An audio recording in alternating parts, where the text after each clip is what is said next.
All right, thank you, President Sweeney. And let's give it up for the AFL-CIO and this great food.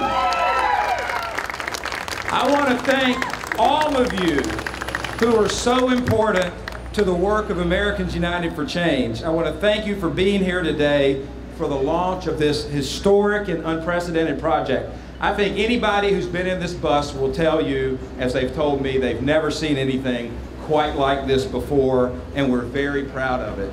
Let me just say this, I want to say this, I want President Sweeney to hear this and the others with the unions. I am particularly grateful to the unions who founded Americans United to fight the President's plan to privatize Social Security in 2005. Along with Leader Reid and Speaker Pelosi, AFSCME, the AFL-CIO, and SEIU have been our most important supporters.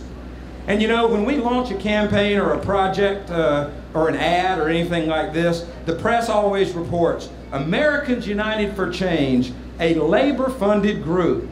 And every time I see that, I say, you damn right it is. Now, I've worked for a lot of politicians and a lot of causes, and as some of you know, at the request of the Obama campaign, I'm going to take a short leave of absence from Americans United to go over to the DNC to help with the effort there.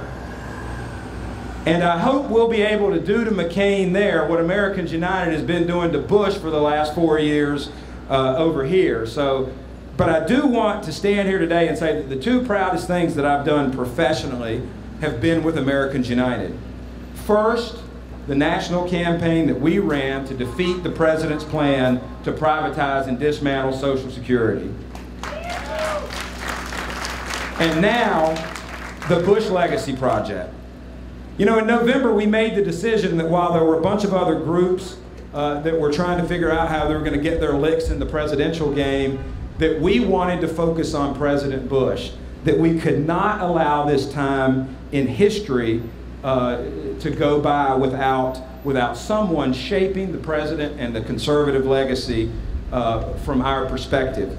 So 4 of us sat around a table in November and we decided we were going to do the Bush Legacy Project. But we had no idea what that was. We knew this.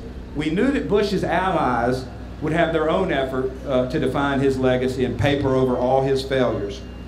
And we also saw that all those guys running in the debates and in the interviews for president, all these Republicans, they had this political amnesia. It was like, Bush who? You know, they were trying to distance themselves from the failures of Bush. Now, we didn't start out with the idea for a bus. It wasn't the first idea we had. The first was the worst president ever statue in Crawford, Texas. So that was the first idea. Then there was the Bush was a bust museum we thought we would commission in Houston. Then there was the contact with a real estate agent about buying a miniature golf course in Waco, and each hole would be dedicated to the Bush and conservative failures. But the idea of a one-day national press event hitting Bush in his own backyard really gave way to a rolling press event around the country. The idea of simply blaming Bush for the failures of the past 8 years gave way to the more appropriate idea, as President Sweeney mentioned, of holding his allies in Congress accountable for voting for his agenda over and over and over again. You know, when you vote with a president 96% of the time who has so thoroughly screwed up America, you should have some explaining to do.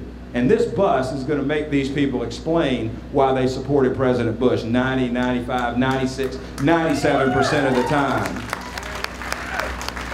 So thus was born the Bush Legacy Bus, 45 feet long, 28-ton, biodiesel-powered museum that will chronicle not just President Bush's failures, but the failures of conservative ideology.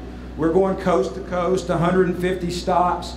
A third to half of our stops are in front of the House and Senate offices of people who supported President Bush's agenda and put America in the hole that we find it in today. We're going to New Orleans, we're going to Crawford, and the bus, as you'll see if you haven't already been in it, features interactive exhibits. These exhibits range from everything from the tragic response to Hurricane Katrina to trickle-down economics, to the assault on workers and unions, to the ignorance of the healthcare crisis in America. As I said, this is not just about Bush's failures. This is really about a failure of conservative ideology. This is our contribution to sticking a stake in the heart of conservatism and redefining American political values in a progressive frame.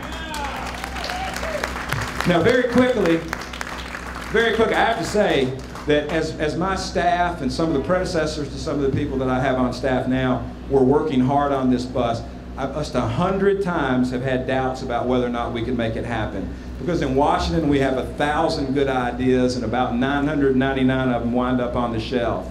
But I'd be remiss if I didn't thank my excellent team for all their hard work in making this happen. Karen Benjamin, Jeremy Funk, Shannon Williams, Bob Kramer, Paul Neville, Julie Blush, James Infazon, Jesse Walker, Kim Kaufman, Blue State Digital, Hildebrand Tooze Consulting, Hart Research, Perkins Coie, the Markham Group, and Tour Bus Leasing Incorporated, and our driver Joel, wherever Joel is. Thank you all very much. I'd also be really remiss if I didn't thank our partners and sponsors, the folks who wrote checks, wrote content, and provided critical insights and advice.